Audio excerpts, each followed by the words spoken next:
Welcome to the AG45 Soul Aligned Strategy Podcast, where business meets purpose, growth feels good, and results meet enjoyment. Hosted by Katherine Breuss, CEO and founder of AG45, this show is built on 30 years of hands-on experience across 4 countries, 3 businesses, and 1 incredible life raising 4 children. Katherine brings a rare whole-person perspective to business, strategy, and leadership. This podcast is for business owners ready to stop spinning, start aligning, and build a business that delivers real value while creating a life that actually feels like yours.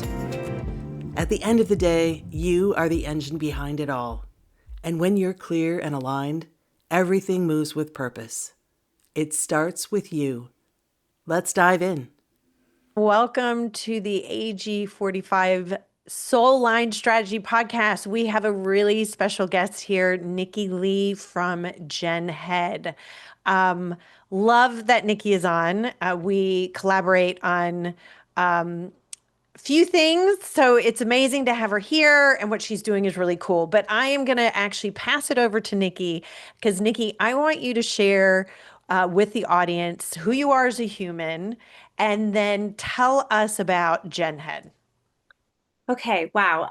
So much to share. So my name, like you said, is Nikki Lee. I am the co-founder and now president of Genhead.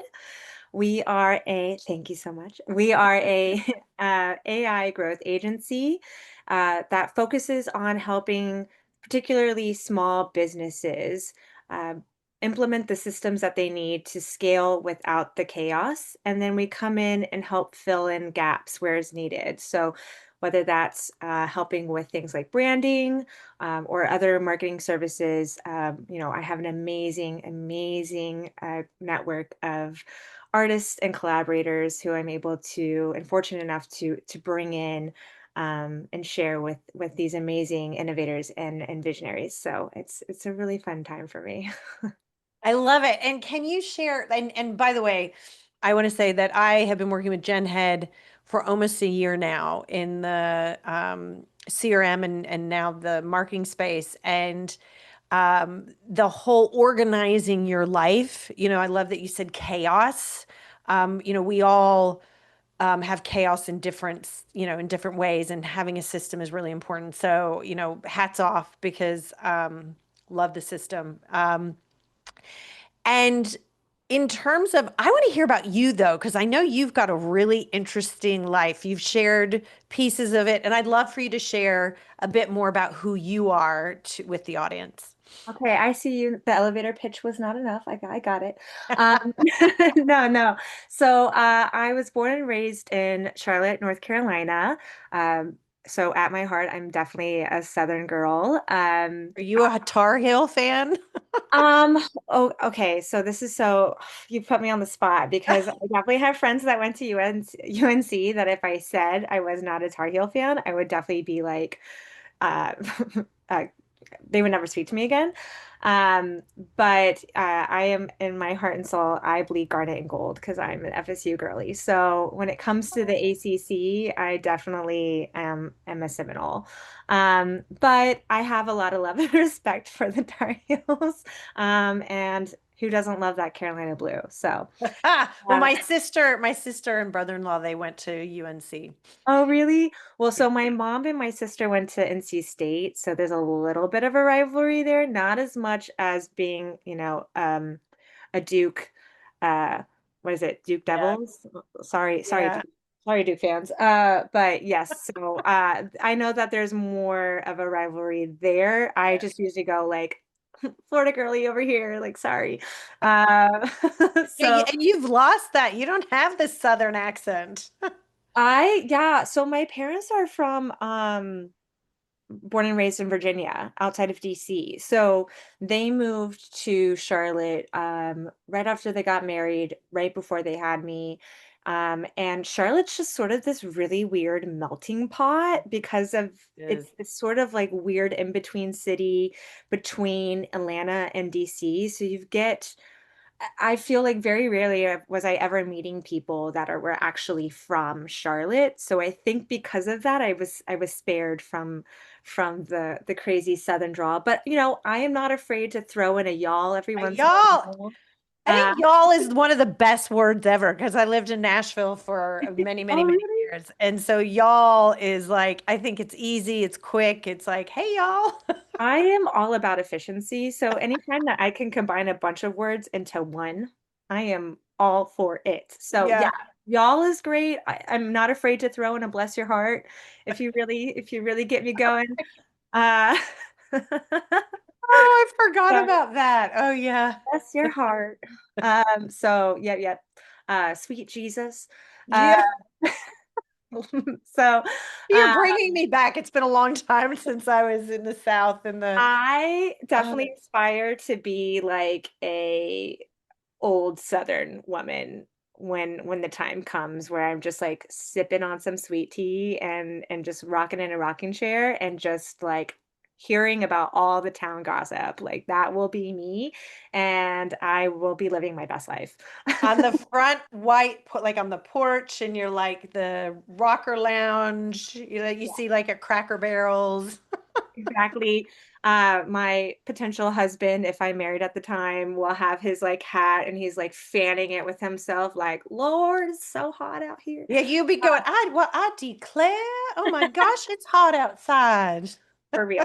So cannot wait for that. Although the reason I moved to and I'm now in LA was honestly to escape the humidity. So the idea of getting back to that, I don't know, that's a hard ask. I think I've been too spoiled now for the last, LA has got the best weather, like it seems like all the time. It is just gorgeous. yeah, I'm absolutely spoiled and I am not afraid to admit that. But the first time I ever was in California, I it was for Comic-Con. I was um debuting one of my short films at Comic-Con and I got off the airplane and walked out of the airport and immediately was just like, what is this? Because I was in Florida at the time, which is I mean, it's like God's armpit. Like it is sweaty.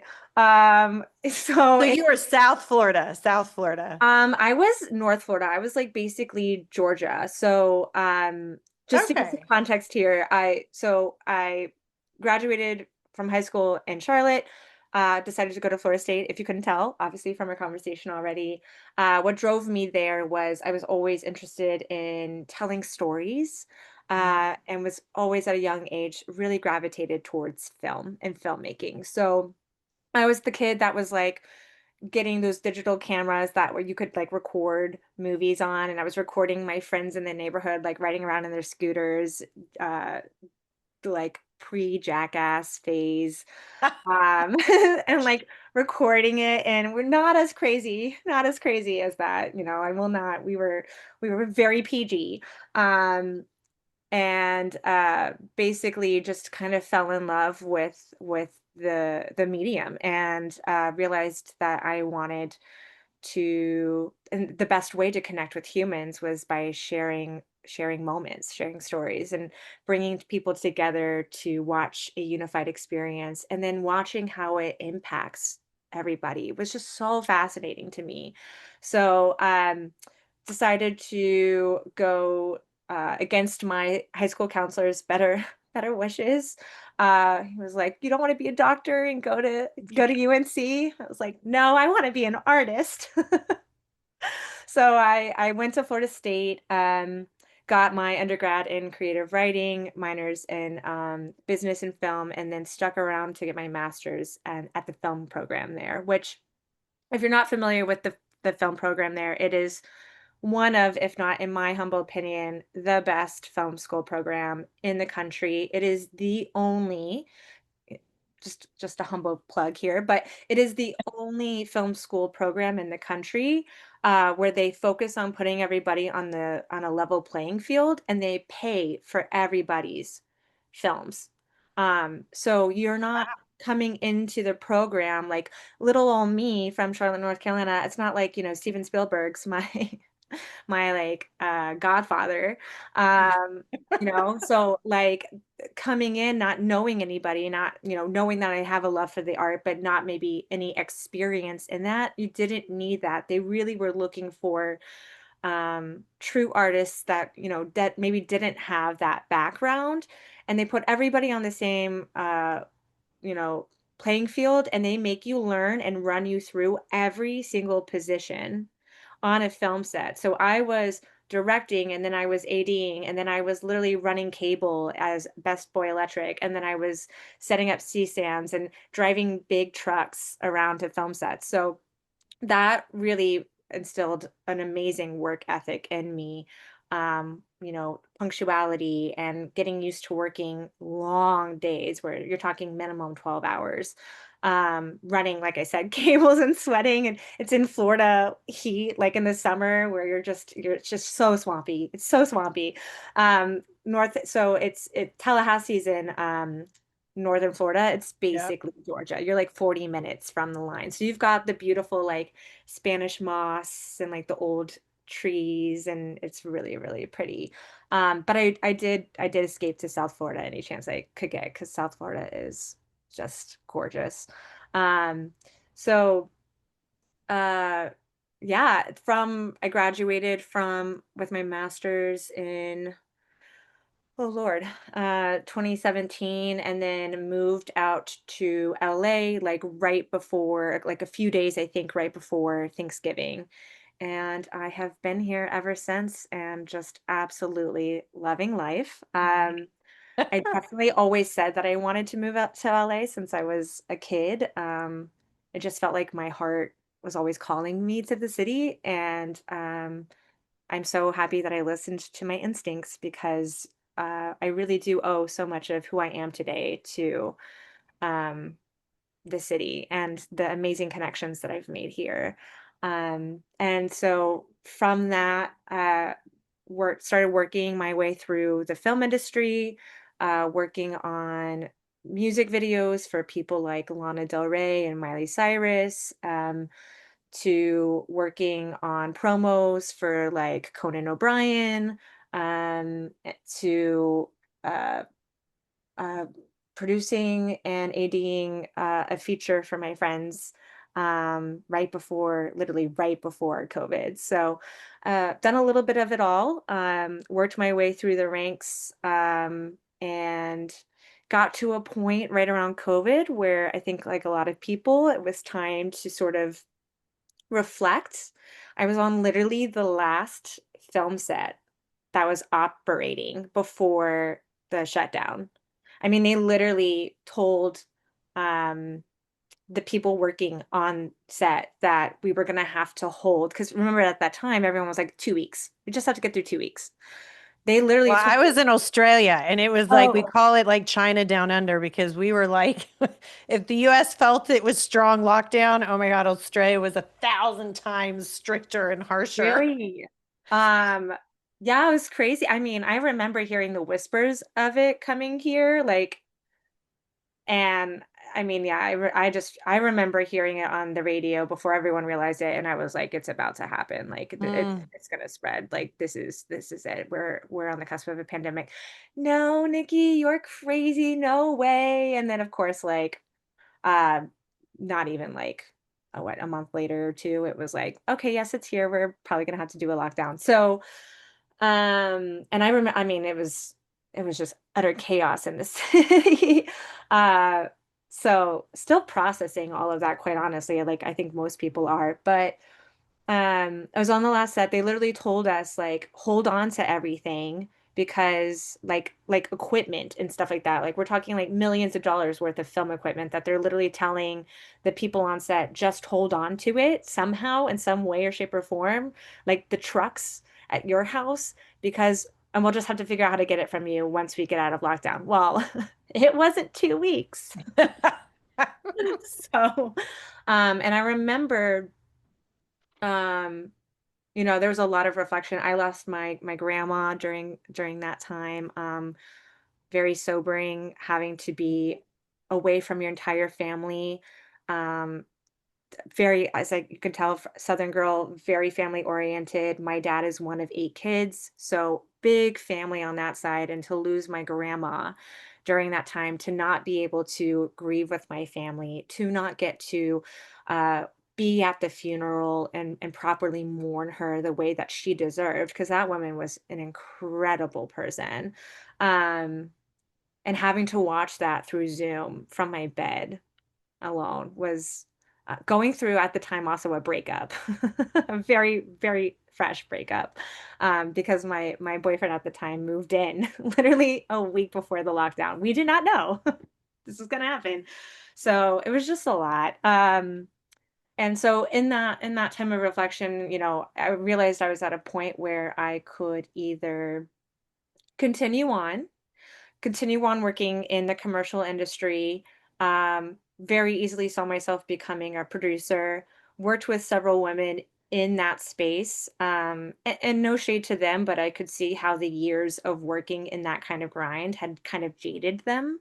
The sacrifices that they had to make personally to be where they were. Um, and what they were getting out of it, it's like, okay, cool. So you're a really grumpy old or woman, but like you have a really cool electric car and like you have a house on the beach, but like w- was this your dream to like produce like, a dog food commercial or a pharmaceutical commercial? Like was this really it for us?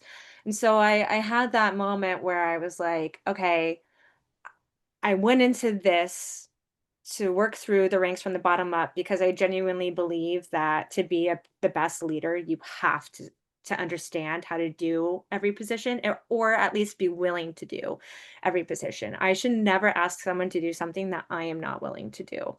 I really wholeheartedly believe that. So I was like, I'm gonna do the grind, put out the chairs, get the coffee, all of it, deal with the crazy personalities, crazy.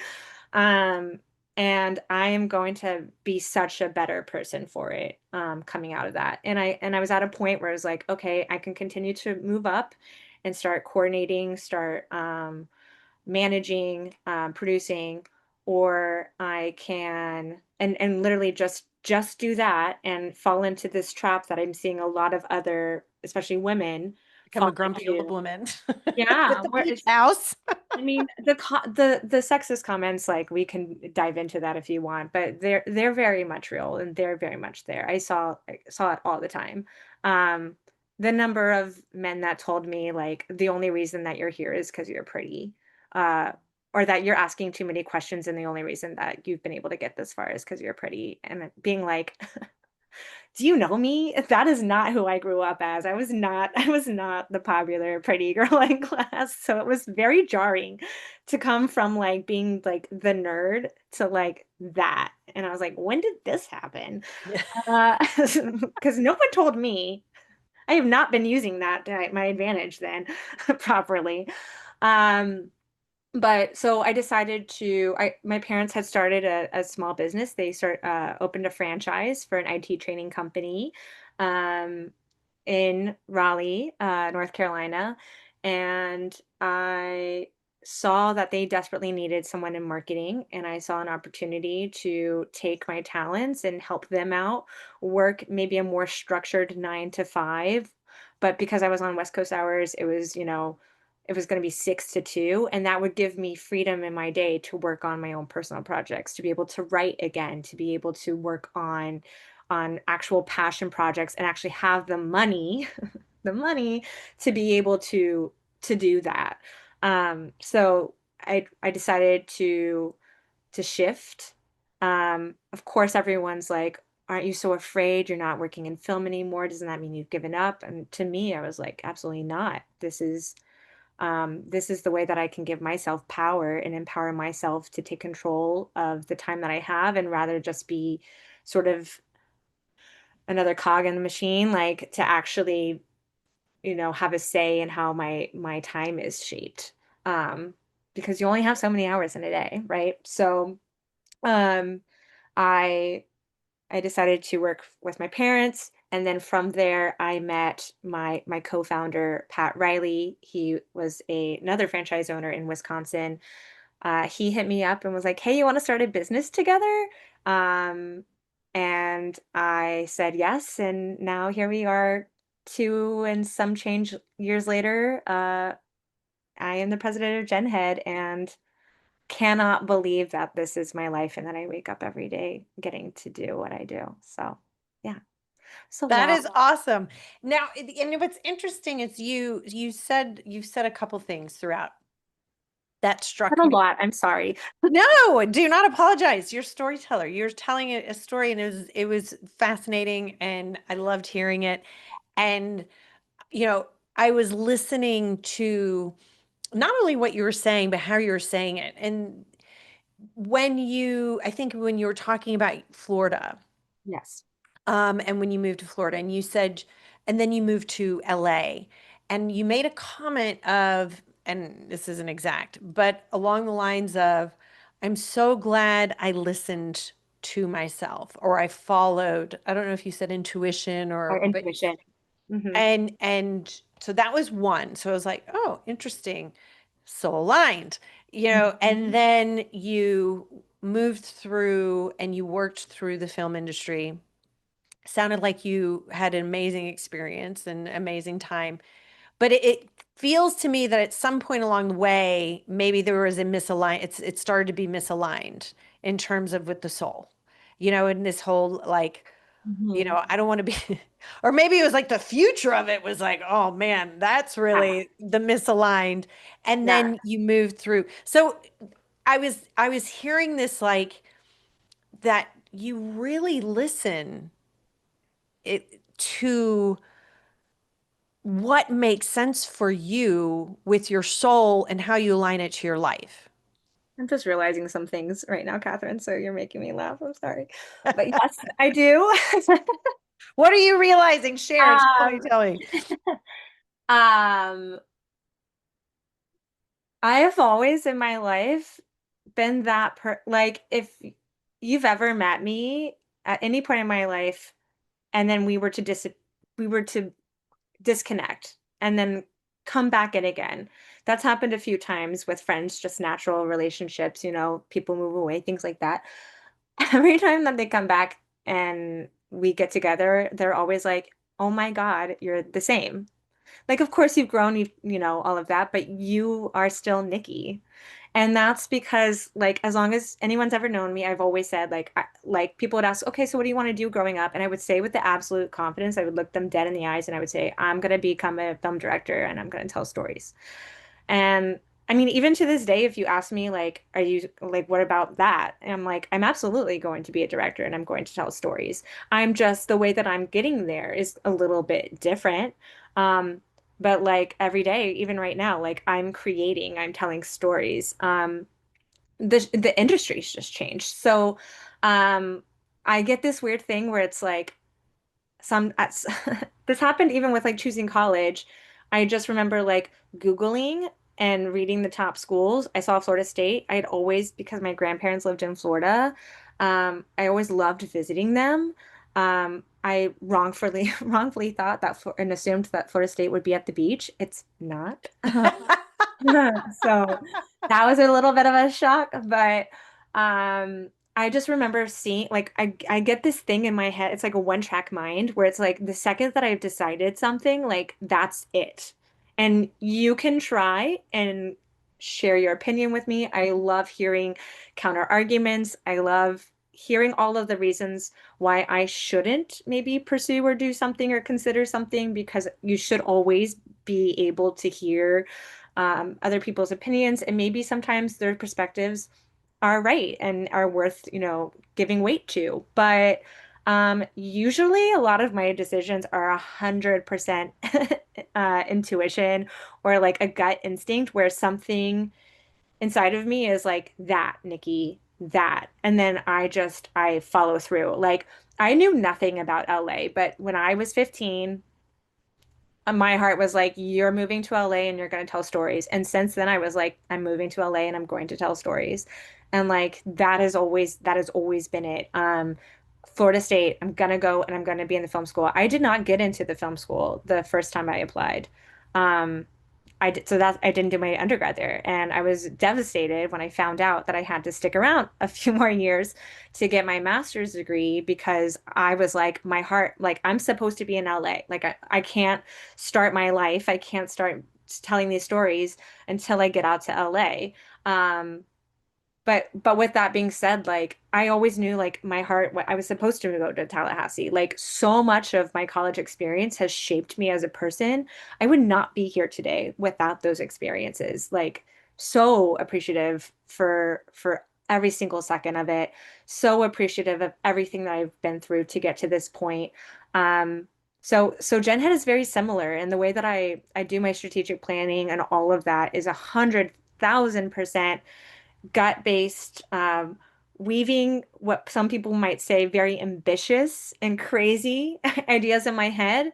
But I am just that crazy person that is like, when I have decided something is going to happen, like that is it and it's going to happen. And you can either get in and buckle up and enjoy the ride, or you can get out of my way.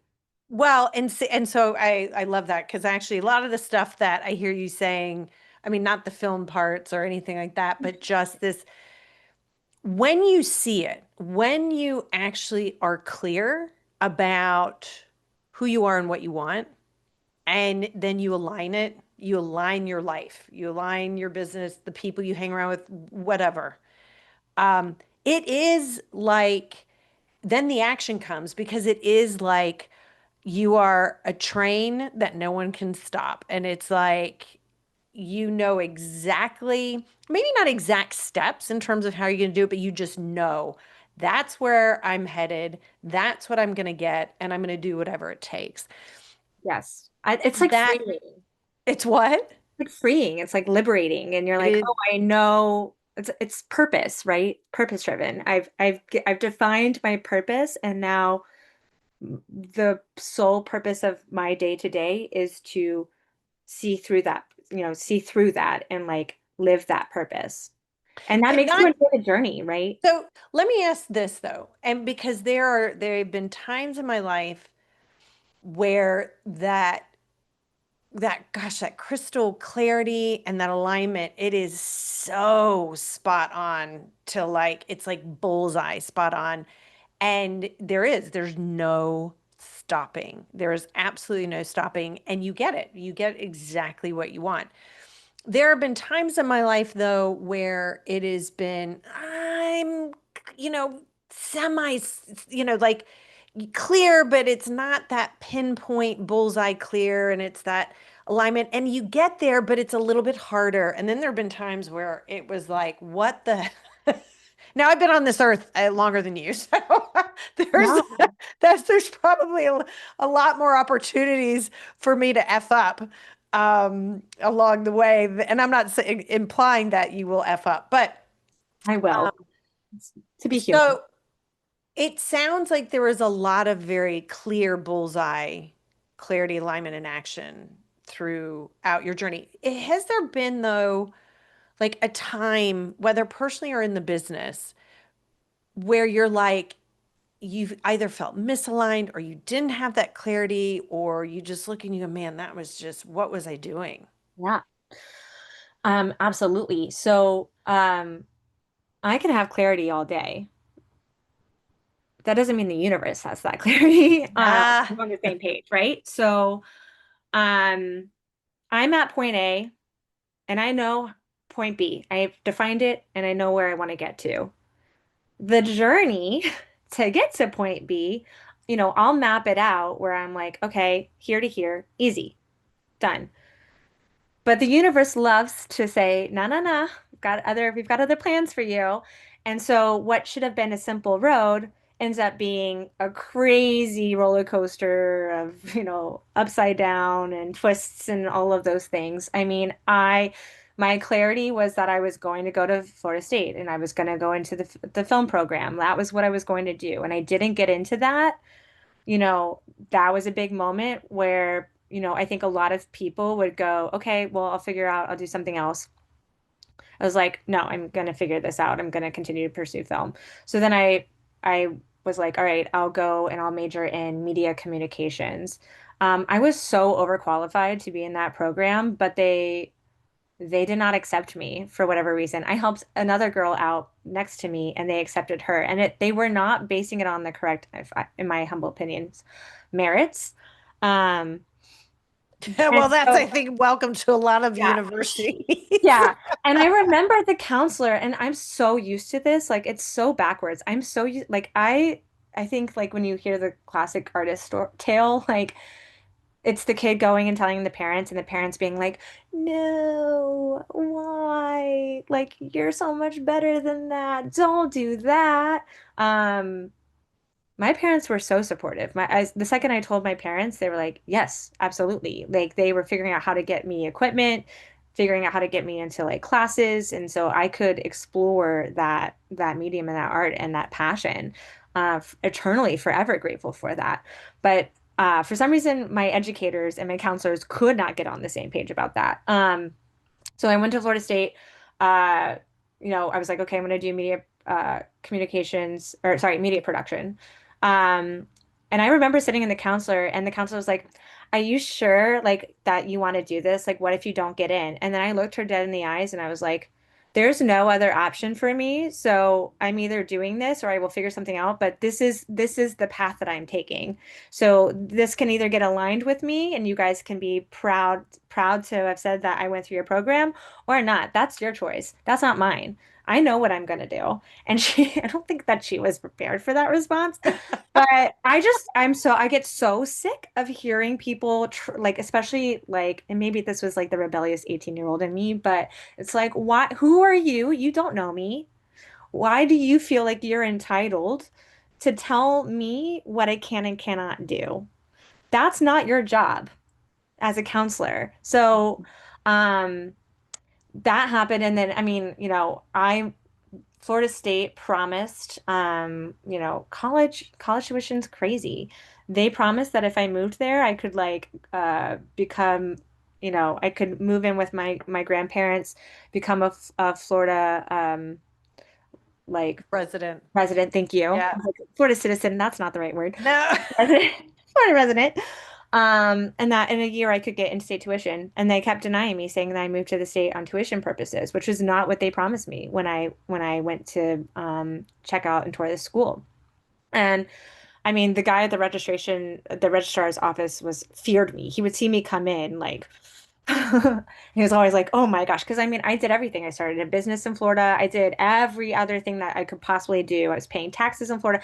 I was at a point where if I moved back to North Carolina could deny me in-state tuition because they could say like, "Well, you're a Florida resident. You're not a North Carolina resident." So I was like this weird stateless citizen of the United States of America.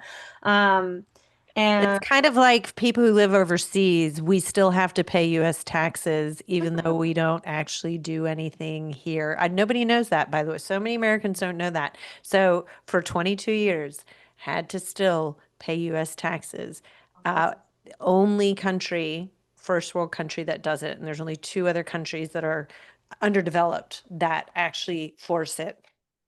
Anyway, little note. you So need to you're dive not into like a that. citizen of the US, like you're actually getting nothing from And it. I'm getting nothing. And you have, everyone growing up, like, I mean, this is sort of the millennial condition is like, you have to go to school, you have to get good grades, you have to go to a good college. And then if you do all of that, you're going to get an amazing career, which is absolutely not the case. We all know this now, right? But And you're like 100,000 in debt or whatever it is. I wish, I wish it was that low. See, that So is just, oh God, don't even get me on the yeah, bandwagon of the yeah. US education here. And Yeah, my mom's an educator, so this has been my whole life growing up. So, basically, they got to a point where I had to drop out of school and live in Florida for a year and become what I would consider or call a red shirt junior. Um, and and I was so wait, devastated. what does that mean? I have no idea. What is Okay, so like in sports, and this is so funny that I'm saying this because I would not say I'm a big sports girly, but in college, oh gosh, I hope I'm saying this right. I know that you can be like a red shirt like freshman. It's a way that like really awesome football players can stay on like another year, because Right. if you're Yeah. coming in a freshman and you have a lot of potential, you can be like a redshirt freshman. And I think it extends your playing year so you could stay and play like another year. I hope that's right to whoever's listening. Please don't hate me if I'm wrong, but you have to like take off. So I was calling myself like a redshirt junior basically because I had to take a year off of school to prove that I could be at this school. So that was fun. Um, and basically, I mean, I could spend an hour talking about just how messed up that whole experience was trying to enroll for a year and having like just adults looking at me, forcing me to read really awkward poems in their office and being like, but when you graduate and you become like a millionaire from making your films, like this tuition cost will be nothing to you. And I looked at them and I said, can I get that from you in writing? So does that mean when Yeah. I don't make $1 million, you're going to pay for my tuition? It's infuriating and it's so degrading. Like as a like person trying to come into their adulthood, right? Um, so I took the year off, went back in, and like so many people at that time were like, "Well, should you consider going back to, going to a different school, doing all these things?" And I was like, "This is what I am doing. This is what I know in my heart I'm supposed to be doing. I'm supposed to be in this program. I am not leaving until this happens." Even though like in the background I am literally I'm crying because I realize like every day that I am not in school, every day I'm not working towards getting my degrees, it's keeping me from moving to LA. It's keeping me from my purpose, which is telling stories. So, but I mean, I stuck it out and I went through the program. It was the most amazing experience. I am still so close with like all of the people in that program. I hold them all so near and dear to my heart. Love every single one of them. And again, I am who I am today because of those decisions, and I would not take back any of those for an instant. So, um, as far as what you were asking though, for not soul aligned, here's what I will say. That was a really long build up to this, so I apologize. Um, I always wanted to be in the film industry. So it's crazy. I'm sure people listening are like, okay, why is she talking about the film industry so much? She just said that she works and started an AI growth agency. Like, how does this make sense? I watched the film industry completely deteriorate. COVID was this insane boom because everybody was stuck at home and just wanted content. It was like, please, please, Netflix, more, more, more, more, more. So they were making exemptions. I mean, literally, California deemed uh, people that were working in the film industry essential workers. So we were one of the first people back at it. Before I would even argue people should have been back at it. I don't know how safe I would say it was to be on set at that time. And I was watching how things were shifting, how politics were shifting, how the work structure was shifting, how tech was shifting media and shifting film. I mean, we're talking about big tech companies that are now have their hands in streaming services, and now they're the ones that are creating content and setting like what we're seeing out on TV. Um, and I was looking at what, the people I was working with, what I was essentially, I had this moment where I was like, I know that this is my calling. I know that this is what I'm supposed to do. But like, what if I wake up in the morning and I look in the mirror and I hate myself for it? It was really scary deciding to work for my parents because and shifting it back into marketing. I worked actually in marketing when I was a teenager. I was like one of the first people that was creating ads basically online for companies like Dunkin' Donuts and Clarendon. If they knew that it was like a teenager doing this, I think that they would have like been terrified to know that. But this was like the first time that people were taking like literally converting TV ads into like online content, online ads. So I was literally like, the questions that we were having in the room was like, how do we take a commercial that was recorded with audio and scripted and make it nonverbal.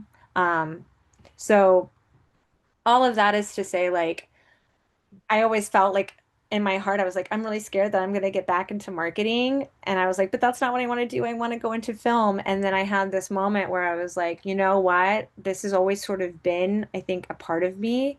And I think in some ways I'm fighting my own talents. I'm fighting where the universe is asking me to move through. And I need to trust in my purpose. I need to trust in who I am. And I need to allow myself the opportunity to shift.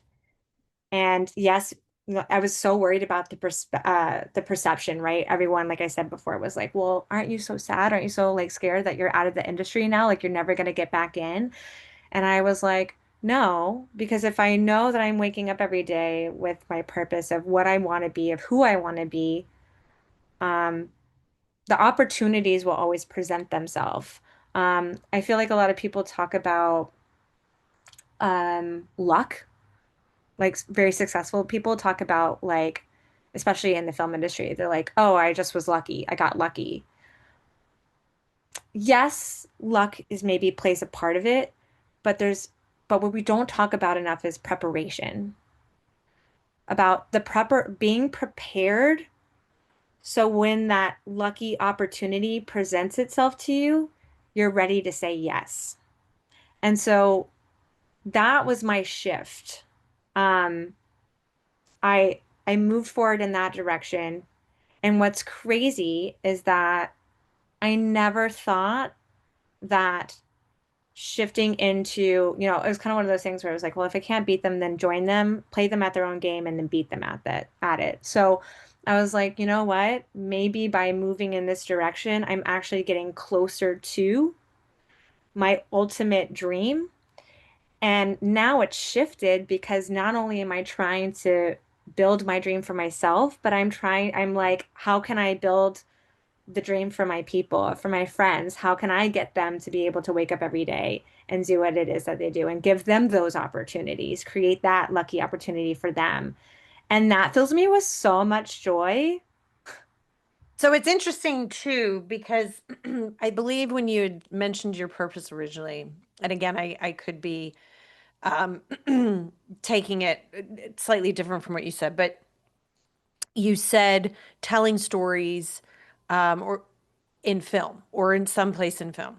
Mhm. And and I always say this, and this is a tip for everyone out there, is when someone attaches purpose to one particular thing, it can be a dangerous place because when that one thing like film doesn't happen, then people can really lose. And I'm not saying you did, but people can really go, oh my gosh, hang on a minute. So, like, you hear people attach purpose to family or they attach purpose to this. And it's like, no, the purpose is actually bigger beyond that. And so, when you just said just now, as I heard you say, telling story like one that is big and that you can do in many different facets. It Yeah. doesn't have to be film. But then you just said helping other people live their dream, helping other people, and that fills you up. And so there's part of me that goes, um, that can be in any context. That could be within family, that could be within, whether it's film, whether it's Genhead, whether it's your friend, all of these different um places. Anyway, so just things that I was hearing as you were talking. It's like, um, Dan Martell talked about this where he was like, yeah, it's really cool making $1 million, but you know what's cooler? Helping someone else make $1 million. Like one of your employees making $1 million. Because if they're making $1 million, that probably means that you're making 5 million or 10 million or whatever. And that is so stuck with me. And I was like, You would hope, otherwise you're doing something yeah, wrong if they're yeah, yeah, making 1 million and you're stuck. Actually, having said that, you do hear a lot of times business owners not necessarily helping their employees make $1 million, but they don't pay themselves. They don't yeah. pay themselves, and they are paying everybody else, but not them. But I do love that. Like if the employee, not love that, but love like if the employee is making 1 million, then Yeah. the idea is that you're making 5 or 10 or Yeah. whatever. Well, it's like the same, it's like with the client mentality too. I think a lot of that comes down to, and I'm definitely in the same boat, for better or worse, where it's sort of this like eat last mentality, where it's like feed your people first, eat last. And I think that that sometimes can come at the cost of paying yourself, for sure. But yeah, I think like I, going through the film experiences, the biggest thing that I would see in keeping something from being an amazing, great project was always like leadership, particularly usually the director, getting in their own way. They were so stuck on what they wanted the movie to be that they kept the movie from becoming what it needed to be. And so and it's funny because I literally, like, I talk about this all the time. I was like, learning filmmaking is actually what's made me such a good uh, businesswoman because it's all so similar. Literally so similar. Like, if you're out there and you want to like learn how to make a film, learn how to build a business. So literally follow the same formula and you can do it. From raising capital for your film all the way to like structuring your team, writing, all of that. It's crazy. So I've always held that in my heart where it's like, yes, I know what I want to do and what I want to be, but yeah, like what if tomorrow filmmaking became illegal, right? Like what does that mean for me? And I think like if your the weight of your dream crumbles under something else that is under out of your control, then you probably need to like maybe do a little like visiting, a little like self-evaluation and really ask yourself some hard questions of like, if this thing goes away tomorrow, who am I? It's such a big thing that I see in LA. Like people attach so much of their self-identity to who they are because it's like, hi, I'm Nikki. Cool. What do you do? Right? That's the first question that people ask. And then they judge and determine if they want to know you by that answer. And I think that that's a really dangerous trap to fall into because, 100%. And it's not just LA. Majority yeah, of people, their identity are their roles. And that is incredibly dangerous. yeah. It's like if you put all of the weight on what you do and not who you are, like what that means to be me.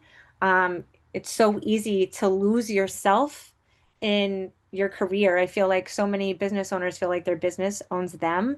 And I'm like, okay, well, if you attach your identity to your business, then like not only are we talking about like you feeling like you're not having control over your business, now you feel like you don't even have control over yourself and your self-identity and your self-worth. 100%. And there's this whole piece about, and obviously, in what we do at AG45, we see this over and over again, is that business owners and people, we do this even if you're not a business owner, people go into the motion of life, they're in the weeds of life, and they're not actually being intentional about how they're spending their time, why they're spending the time doing that, what they actually want to be spending their time doing. And when people are more clear about not only who they are, because the actions we take and the decisions we make come from us. So everything outside in our life is just a mirror of what we have decided and what we have acted on, for the most part. So when you are not clear about those things, and when you're not clear about your business and clear about the soul of the business and have a strategy with the business, the business is running. People are spending their time just where they're like, oh, but I just have to. I'm just so busy. You hear this all the time. I'm just so busy. I have no time. It's like, but you get to choose how you want to spend your time. It's your business.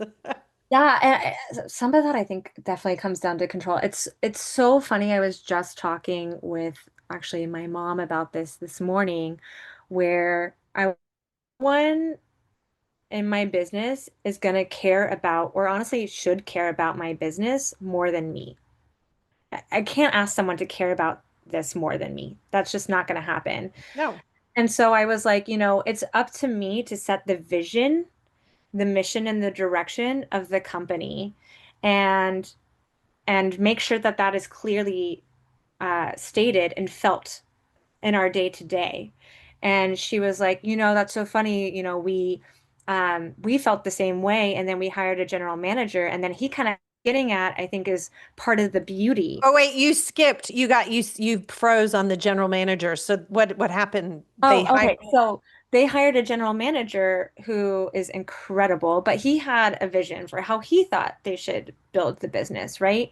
And she was just talking about how that has had forced them to maybe shift, right, the way that they're thinking. And I was like, well, that's the beauty, right, of building an amazing team, and why it's so important to pick the right people, to pick your people when, especially when you're starting out, because the if you're doing it right, there's a really amazing collaboration that's happening. This happened with Genhead, right? I came in, and the second that Pat offered me a position in the company, I knew I was going to find a way to build into it marketing and some form of marketing agency. I knew that. I was like, this is what I'm going to do. And I mean, I was very clear to him from the beginning, and luckily he was just like, okay. Um, but never once in my life did I consider, until we met Cody, that we were going to have a play in sustainable AI, um, or that we would be building out a AI research lab that's focused on sustainability. Um, that wasn't my vision. That was Cody's.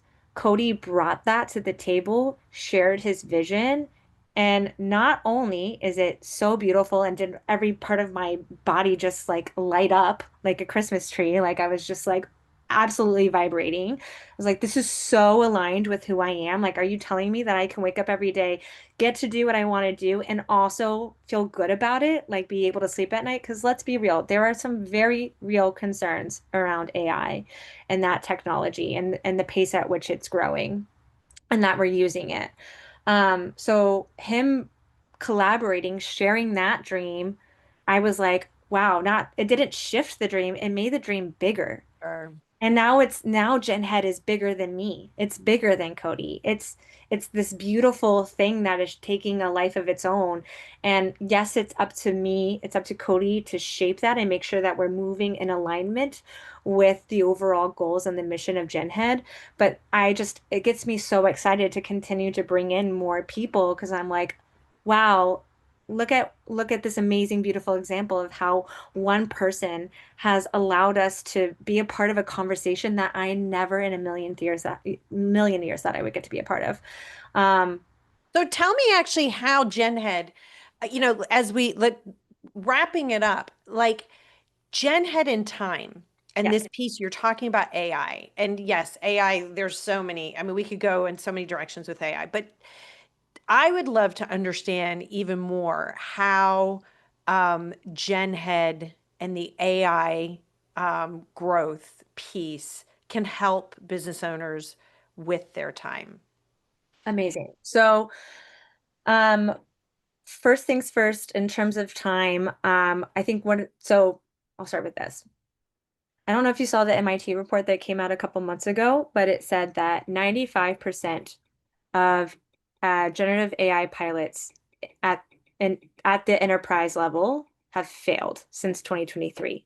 That means that 19 out of 20 businesses that have tried to put significant capital into starting and leveraging AI and implementing it into their business to grow revenue have failed. That's huge. That's massive.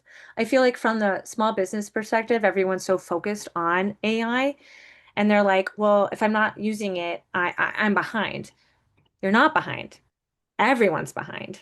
And it's not their fault. It's because of a few things. One, the models that they're trying to use were not built for businesses.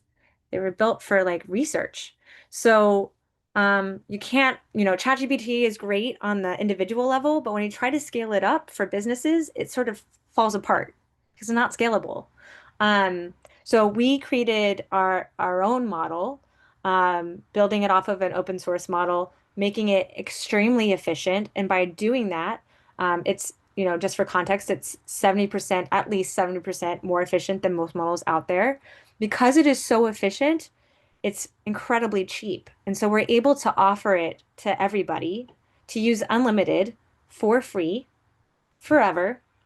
So you can actually do that by going to our website, genhead.com, and you can create your account for free and start using it. And this model we have specifically fine-tuned for business.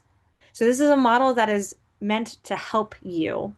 And then in the way that we've been building out our tools, time So is, real quick, how does it help? How yeah. does it help businesses? So um, the we have a few ways that we use it at the free level, right?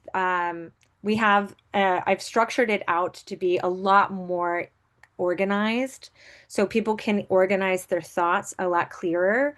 Um, we've built out the AI to be like a personal agent for you. So in terms of memory, in terms of being able to understand, the onboarding process is it asks you information about how you like to communicate, what's your business, what are your goals, and so it really tries to learn and understand you, and it builds a relationship with you so that way it can really help you with, accountability, process improvement, and mapping growth. And then we actually built in a time manager piece. So you can actually, because one of the things is like we all have calendars, but we want to keep those calendars clear as to have meetings. But we want to do time blocking. I feel like many coaches, I don't know if you coach on time blocking, but being smart and effective with your day and efficient with your day by blocking out specific times and getting into a routine. I built that specifically in there. And as it's running through your day, it has a timer at the top.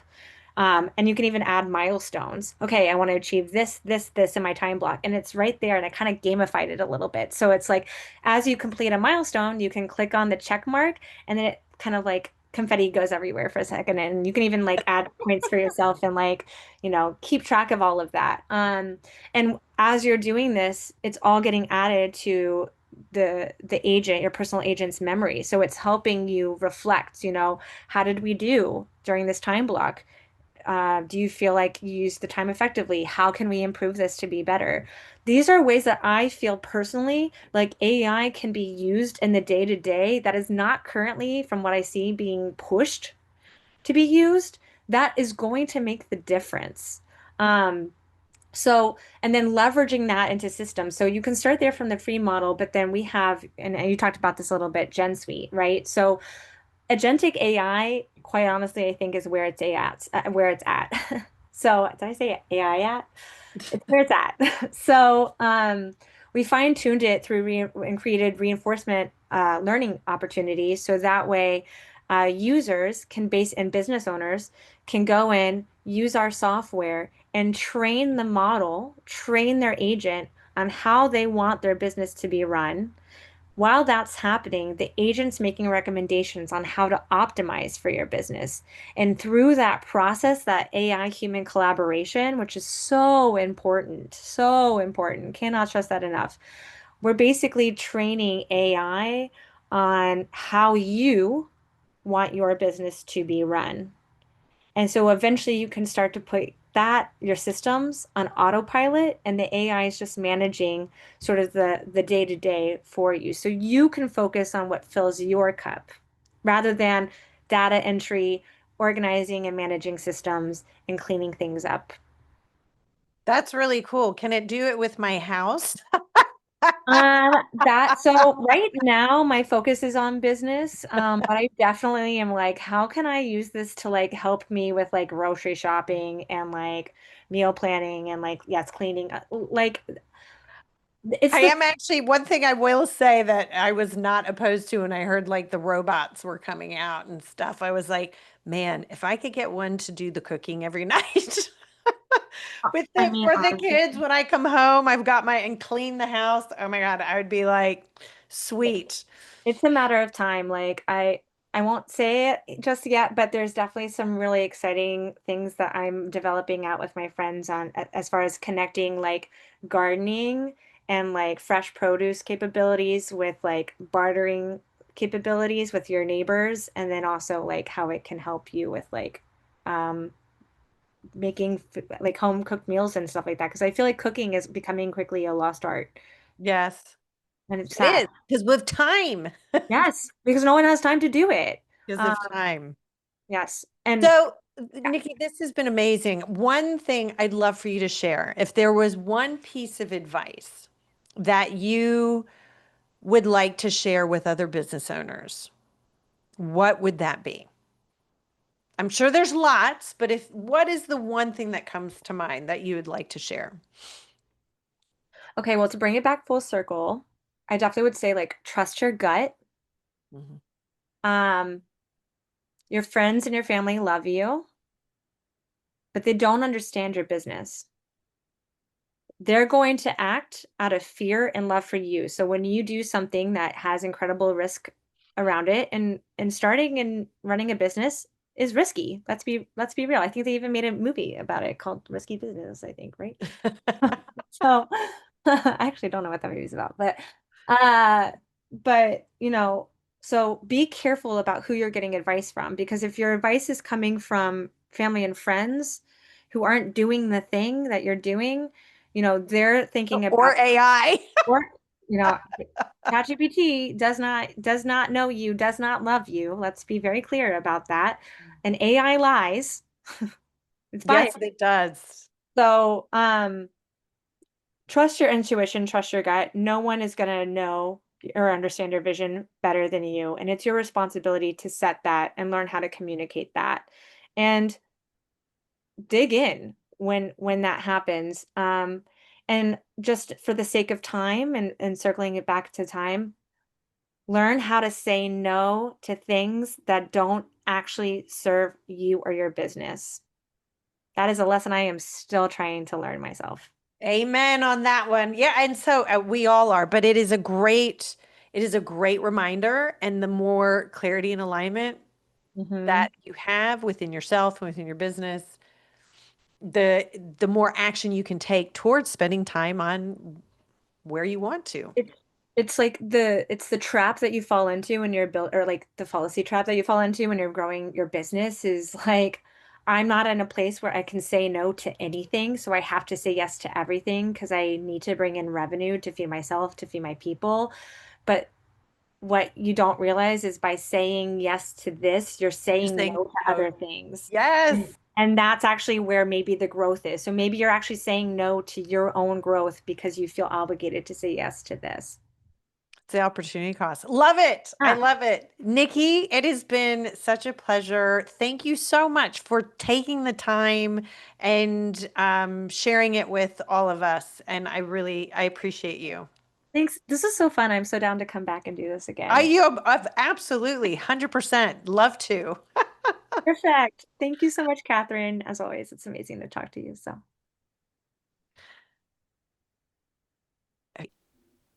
Thanks for joining us on the AG45 Soul Aligned Strategy podcast.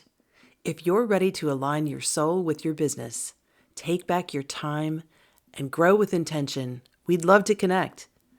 Visit accelerategrowth45.com to schedule a call, apply to be a guest, or take the next step toward building a soul-aligned business. At AG45, we believe when business meets value, wealth meets legacy, and time meets freedom, the journey becomes truly enjoyable. Until next time, stay aligned, stay inspired, and keep building your legacy.